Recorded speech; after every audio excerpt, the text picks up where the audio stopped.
రాజశేఖర రెడ్డి గారు ఒక మాట చెప్తే మాట తప్పడు, మడమ తిప్పాడు. అది రాజశేఖర రెడ్డి గారు. కానీ రాజశేఖర రెడ్డి గారి ఆశయాలను నిలబెడుతున్నామని చెప్తున్న వీళ్ళు ఒక్క మాట అంటే ఒక్క మాట అయినా నిలబెట్టుకున్నారా? మేనిఫెస్టోలో ఇన్ని మాటలు చెప్పారే, మేనిఫెస్టోలో ఏం చెప్పాడు జగనన్న గారు?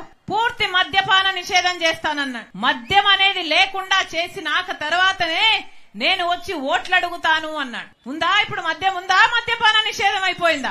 మేనిఫెస్టోలో పెడుతున్నాను. ఇది మేనిఫెస్టో అంటే నాకు బైబిల్, ఖురాన్, భగవద్గీతతో సమానం అన్నారు. ఏమైంది? పూర్తి మద్యపాన నిషేధం చేశారా? ఇప్పుడు పూర్తి మద్యపాన నిషేధం చేయలేదు కదా, సర్కారే మద్యం అమ్ముతుంది. ఇక సర్కారు ఏ మద్యం అమ్ముతుందంటే కల్తీ మందుతో ఈ రోజు మన రాష్ట్రంలో పక్క రాష్ట్రాల కంటే 25% మంది ఎక్కువ మద్యం తాగి లివర్ చెడిపోయి ఎక్కువ మంది చచ్చిపోతున్నారు. ఈ మద్యం అమ్ముతుంది అంటే వాళ్ళు అమ్మిందే తాగాలట, వాళ్ళు ఎంతకు చెప్తే అంతకే కొనాలట, వాళ్ళు ఏదమ్ముతే అదే తాగాలట.